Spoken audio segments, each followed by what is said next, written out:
What does the budget mean for the markets? Well, if you look at the choppy session post the budget speech, you would believe that there was something negative and something positive, and which is true. Capital gains tax being hiked from 15% to 20% for short term, and from long term from 10 to 12.5% is certainly a negative. Now, will this hamper the primary market activity or the kind of money that is coming in from global markets into India? Not that too much has come. Maybe, maybe not. Now, why do I say maybe? Is because there is still no clarity about whether this government intends to go further down there and bring parity to all tax classes. And remember, taxes usually don't come down, except for corporate tax, which happened some years back. So one would presume that maybe there is some more way to go for the short-term capital gains tax from 20% to maybe higher as well in the years to come. Who knows? So I think that overhang stays. But beyond taxes, and by the way, remember, the taxes have a lot of implications. The fact that in some cases, the taxes have been brought down from 20% to 12.5%, as in the case with real estate and unlisted assets like gold. So that is one thing.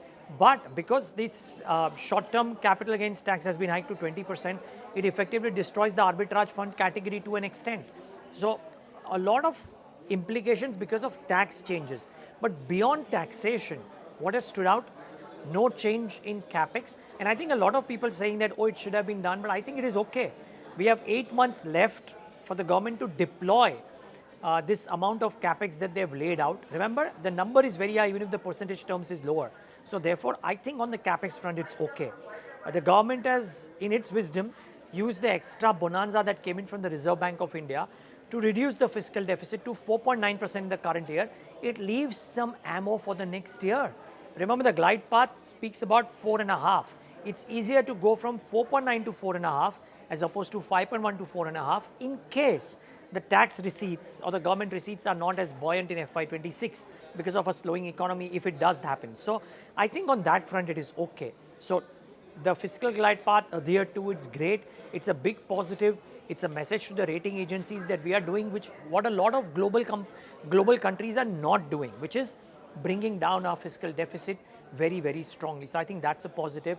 Sectoral changes done on duties, etc., and therefore a lot of sectors, gold financing companies correcting, but the gold companies themselves or jewelry companies actually moving up because import of gold is cheaper as well. So that has happened. Shrimp companies doing well.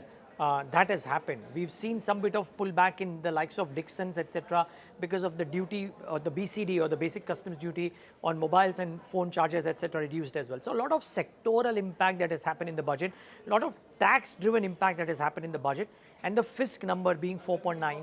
I think these are the key takeaways.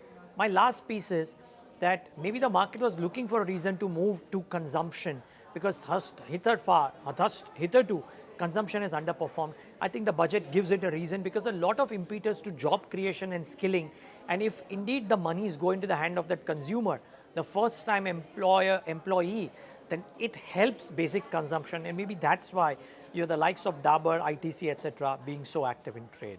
Net, the market maybe moves on from tomorrow.